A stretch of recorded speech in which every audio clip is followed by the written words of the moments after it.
is an initiative by Leish New York. Leish is our sponsor here, whose purpose is to give greater exposure to practicing New York City architects and designers and their work. We hope that the forum meets the we hope that the forum meetings and the website presentations will be useful and informative for anyone seeking to understand the contemporary New York City architecture and design scene. Manhattan Architects Forum meetings take place once a month during each year. Approximately 6 to 8 design firms will be invited to each meeting. All forums and discussions will be posted on the Manhattan Architects Forum website. And the forums are hosted by me, Eric Daniels, and BREANNA CARLSON. And then please visit the website, manhattanarchitectsforum.com for more information about the upcoming events. And we also are going to have an annual scholarship award at the end of the year. And so that's really our big speech, right? Just before we get started, so I'm Eric Daniels, I'm an architect here in New York City. And I also teach at FIT. I'm chair of interior design at FIT. I went to Pratt for architecture, and I have my own design firm, architecture and interior design. And I do mostly residential, some commercial, and I've just started doing vegan restaurants, is that right? And 1 or 2 roof decks, which we'll get into because they are not green. And then BREANNA. I'm also trained as an architect. I have an interior design studio here in Brooklyn, and I also teach at FIT in the interior design department. I studied at SCIARC. I did my master's in architecture at SCIARC, and then my Master of Science in Advanced Architectural Design at Columbia. And I've been teaching for, well, here for 10 years. And my studio mostly does residential work and custom furniture, jewelry, product design, lighting, sort of thing, kind of small scale. So, who are you? First, HIGHVIEW Creations. HIGHVIEW Creations is a green roof and rooftop garden firm founded by brothers Eric and Mark Dalsky. Dalsky, yeah, right. Okay. In 2009. The company has worked with clients in both the private and public sectors, including real estate companies, private home building owners, architects, engineers, and the New York City DEP. HIGHVIEW Creations offers design and installation services for many types of green infrastructure projects. It is able to design systems for function, aesthetics, or a combination of the two. While the company specializes in green roof systems, it has experience and the ability to perform design in all construction phases of rooftop gardens. HIGHVIEW Creations has also been an awarded recipient of several DEP green infrastructure grant projects. Please welcome Eric and Mark Dalsky. Alive Structures. That's me. That's you. Yes. Alive Structures LLC is a Brooklyn-based women-owned business that designs and installs green roofs, ecological gardens, and green walls. They're a team of committed environmentalists with a practical plan to improve air and water quality, reduce energy dependence, create open and healthy green space and natural habitat, and to design beautiful landscapes. Alive Structures are certified green roof installers, licensed and insured contractors, and horticulturalists with a focus on native plants and a background in biology, conservation, and landscape design. They've installed green roofs on residential, industrial, and commercial buildings using a variety of green roof systems, techniques, and plant selections. Alive Structures direct and hands-on experience installing green roofs in New York City guides their approach to each new project. Please welcome Marnie Majora. Right. I'm going to make sure my page 3 is next. MPFP PLLC. And what does that stand for? How do you say it? And Paul Freeberg Partners. Thank you. Established in 1958, MPFP is an internationally renowned landscape architecture and urban design firm, recognized as one of the foremost pioneers exploring the social and physical dynamics that shape our urban spaces and global landscapes. For over 55 years, the firm has played an instrumental role in challenging traditional perceptions of spatial design in the urban, institutional, healthcare, workplace, playground, and residential environments. MPFP combines progressive and traditional design strategies to visualize and build engaging landscapes within the densest, most challenging spatial constraints. The quality of their services has been recognized by over 100 professional awards. MPFP excels in public-private partnership projects and are leaders in engaging the community and building public consensus. MPFP seeks landscapes throughout the world that facilitate discovery, illuminate natural phenomena, and enhance social relationships. MPFP recognizes an integral quality of their urban experience, recognizes an integral quality of our urban experience is sharing and should be engaging and appreciated by adults and children alike. MPFP brings this philosophy and passionate creativity to each endeavor they undertake, demonstrating their firm's commitment to progressive, well-informed, and aesthetically functional design. Each new design is an adventure and learning experience. Please welcome, now it's Hugh Fournier. That's you. I'm the principal. Oh, you're not? And your name? Okay, okay, you're not. So please welcome.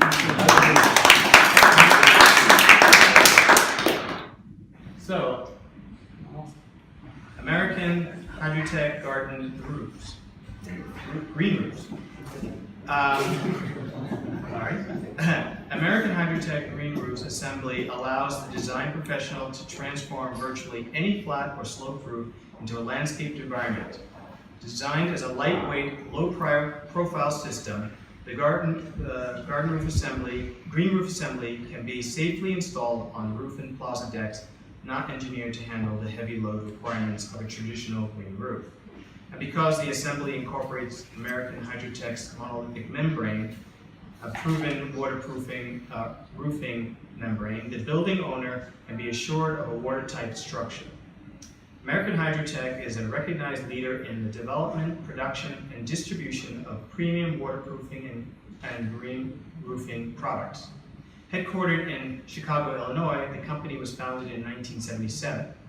American HYDROTECH's waterproofing assemblies has been installed worldwide on over 2 billion square feet of roof decks, plazas, vertical foundations, reflecting pools, and other structures in over 45 countries. Please welcome Chris Rice and Robert Olitz. Yes. Thank you. And William MAGRUDER. The work Bill has chosen to share was done as part of an ongoing series of drawings that depict a utopian vision of Hoboken, New Jersey. The drawings were initiated after Hurricane Sandy made clear that coastal cities must prepare for extreme weather events of unprecedented intensity. The situation inspired a fantasy in which ramparts modeled after those in Lucca, Italy, encircle the city and protect it from flood. Having long been fascinated with inspired by those fortress walls, Bill brought them to Hoboken. Massive canted walls of brick and stone, topped by rows of tall trees. The line drawings freely record spontaneous thoughts and feelings, as well as the more traditionally rendered illustrations. The drawings are clearly not meant to be a serious urban design proposal. Rather, they simply record Bill's admiration for what he considers to be a perfect marriage of landscape with architecture. They also reflect the yearning for the use of brick and stone materials that are no longer seen to be affordable. When not drawing fortress walls, Bill finds himself teaching design drawings to students of landscape design at the New York Botanical Garden. Please welcome Bill MAGRUDER. The idea behind this is really just to kind of get a conversation going, and I think a lot of our questions in terms of how green roofs kind of work and how they get integrated into the urban environment, there's a bunch of scales in this room in terms of where you guys are working. And so my first question really is, at what point are your services requested? Is the roof in construction and the building's going up, and then somebody's like, oh, we should do a green roof, and maybe we should have thought about how we're gonna, figure out the water stuff, or is there, they're just they don't even think about irrigation, they're just kind of drainage, or are you part of the really early planning? mean, when are you contacted and how do you sort of find your way into the architecture Process. world? Yeah. So when it comes to green roofing, Yeah. it's very early in the design stages. So when they're thinking about what they're gonna do with their foundations, they're definitely thinking about what they're gonna do on the rooftop. Garden roofing is not an inexpensive venture. So you're always weighing out whether you wanna go with a conventional roof, which is gonna have a flat black or white rooftop to it, or you're gonna go with something a lot fancier. So there's a big cost associated with that. And then the roof is usually one of the last things to go. So a lot of times the building starts off as having a garden roof, but in the end, it's not usually eliminated, it's usually scaled down, or could be scaled down. But a lot of times, like with this Empire Outlets project, the owner developer, this is a big store right by the Wheel project on Staten Island. There's 10 stores. So in order to build it, there is a planning board and a design board. And the developer had to commit to the planning and design board to have at least 60% of garden roofs on the buildings. So even though the developer wasn't crazy about it, now that the prices were coming in, it was a commitment that they made, and it's the only way the project can move forward, is for them to stick to that commitment. So garden roofing is something that is designed very early on. The DEP has some stormwater requirements, but there's kind of just like an awareness now of our waterways, of our current, environmental situation here in New York. And you can kind of look at the city as kind of like a skeleton with its flesh being removed, and soils and whatnot are kind of that flesh, and that kind of keeps the city alive and prosperous, and has like more of a natural component to it. So it's artificially kind of introduced. That being said, we have been involved in projects, I guess, from all points of planning. Sometimes, occasionally, frequently actually, we get phone calls from prospective clients that have an existing rooftop and are thinking about replacing their roof and are just inquiring about putting green roofs up there. And if you were, it goes back to what Robert said, is you're getting in early, it's all the way down to foundation, they plan for that. They know that the tree's gonna eventually weigh 4,000 pounds, they reinforce the roof to handle it. You're not gonna do that on a project where you came in after the fact and say, oh, by the way, let's put an oak tree there, that's going on. See the big Maybe in 10 planter. years. Right. There's an oak tree on the top floor apartment. There's a lot of benefits, and the big benefit to an owner is green. And when I say green, obviously a green roof or a green closet, but it also means money. Whenever you add a green deck or a closet deck to any type of building, you're increasing the value of that condo, that apartment, that house by at least 20 to 30% in the value. And as you see here, things are growing all around New York City, in Williamsburg, Bushwick, Bronx, Newark, all around New York City. It's building for the next 5 years. And when owners are thinking of this, they're looking, how can I put a green area in here? Now, that's the idea. Now it's passed on to an architect and a landscape architect, and they put their means and methods of how they're going to waterproof that building and what type of assembly that they're going to put on top. That's where you have weight loads and what type of deck you're going to have. But where the real value is the return on investment when you do such things. It's a return on investment for the environment that you live in New York City, in a city environment, because we were talking about sewer structure. When you have a heavy downpour of about 1 inch to 2 inches, it does not stay on the roof, it gets flushed out into our rivers, and it contaminates our rivers. All the stuff, all the greases go right into the rivers. You want to retain that and hold it. How do you handle the aesthetic of this thing? What are some of your choices? Are you talking about plant species? Are you talking about color? Are you talking about pavers? How do you work with that? The first thing you're going to ask yourself is, what's your structure? What are you doing? What tolerances can you get in there? So you guys sound like structural engineers. and then the next thing that would come up would be something in the sense of, like, are you going to irrigate the roof? Are you going to keep it as an extensive, roof where you're going to try and do minimal irrigation and that kind of thing? Or are you going to have something that's a constant flow of irrigation? And so then you can kind of expand your plant palette again. And then you kind of look at all these different parameters and you keep on working up until you've opened up. And viewpoint is definitely a huge thing. If you walk out onto a roof and you see Manhattan skyline or something like that. You're going to want to make that your focal point. You're going to want to have if you're going to have a recreational area out there, you're going to want to have that facing that. Do you guys get to, I mean, do you really get to design? It seems like you would be sort of putting together a curated palette, but if are you hired by the end user, or if you're hired by architects, do they have direction that they're giving you, or are you working in a big collaborative? We'll take it all on. Yeah. And we've actually, we've done, I mean, all the projects that we've shown, we've designed.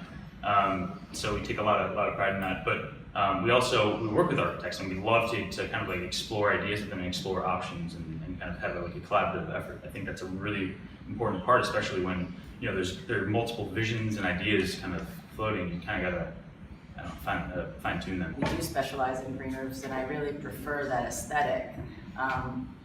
Green roofs have this somewhat magical quality of seeming like they're just kind of growing out of the building. It's this seamless, flush installation with whatever deck or paver system that you have. You're just kind of walking through it. Like with the High Line, you don't have a bunch of containerized planters that would really take away from that aesthetic that you feel integrated with nature. If you're not getting a financial incentive to do a green roof, then how else do you sell it? Because there's a psychological sort of component. I feel like, do you talk about heat island effect, or is there, the drainage? Like if you want to help clean, I have clients who could care less about whether or not the waterways are going to be clean, but if they're going to get some money out of this, like somehow in insulation or whatever, then they might be on board. Yeah, and I think a lot of that kind of comes with that initial kind of meet and greet. You kind of get to see what they're kind of looking at. So whether they're looking for like the green space, whether they're looking for like that R value boost, a tax break, all those different kind of things. There's a lot of things people go for, and you just got to kind of pinpoint that. And also going back to that design aesthetic is that will actually dictate a lot of that path too.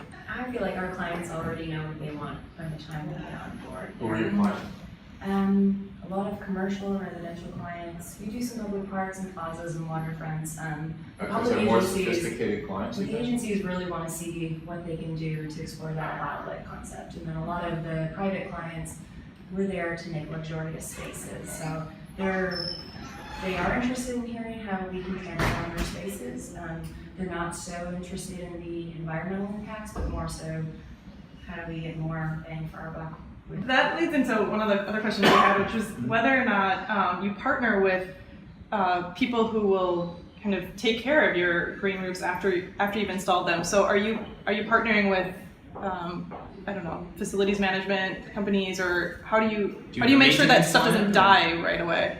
Maintenance is a big part of our work. You provide it. So it's part of your. I think just as Eric was saying before that.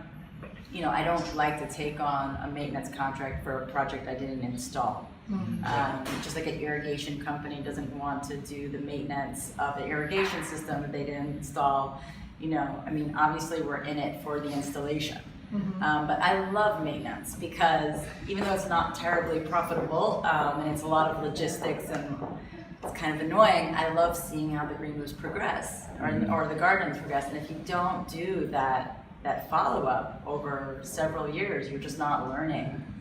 Columbia University actually did a 2-year study on there to take a look at not only how the plants were kind of surviving and kind of coinciding with all these weeds that were coming in, but also looking at birds, looking at insects, and they found an incredible amount of diversity up there. Yeah, that's the one thing about that pretty roof. cool. Yeah, so I'd say honestly for certain systems, yes, you need to maintain it or it's just going to die. Right. But there are systems out there where if designed correctly and approached correctly and using the right kind of tools, Can have a minimal amount of maintenance. yeah. FIT has green roofs, and there's one where the students wanted Clinton initiative for doing dyeing, natural dyeing.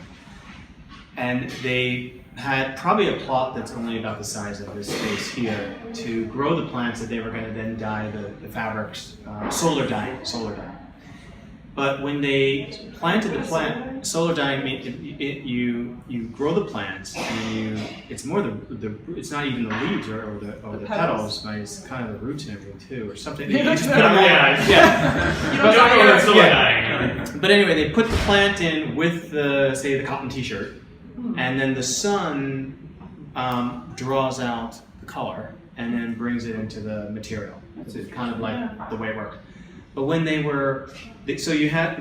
picked certain plants that had certain colors that would give you the dye. And then they realized that bees all of a sudden showed up on the 9th floor, you know, and yeah, so that was another, because you mentioned a little, that was the other interesting, it's like, you have this desolate land, or this concrete roof, you know, and then all of a sudden you put a green roof on it and it becomes another ecosystem that probably was there in the beginning, but we're the ones that decimated the property in the first place, and then those birds and bees and crickets and all like left. And Now you invited them back. And now we've invited, right? So it's kind So of you need interesting. It's not pesticides. just the green roofs, but also the ecosystem that comes with it. The system can be really whatever you want it to be. We make sure that we let the owner know that regardless of the garden roof, an extensive system typically has the less maintenance because you're dealing with sedum, which is a pretty hardy type of vegetation. But then when you start into semi-intensive and intensive, then there's a lot more maintenance involved. And HYDROTECH has all the components that you need to have either extensive, semi-intensive, or intensive. But then there's usually a handoff of the baton when you shift from extensive, which is something that we can provide, but when you start going to semi-intensive and then intensive garden roofs, then you really need to have a landscape architect involved. Can you give the difference to semi-intensive and just? Yeah, so extensive is typically 3-4 inch soil depth. It just has a very limited plant species. So typically it's that sedum or some sort of succulent, basically really hardy, shallow-rooted plants.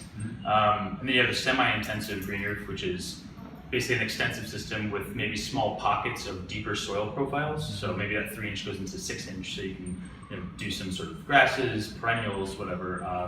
And then you have the intensive green roof, which is basically just deep plantings all around. No real sedum species. Right?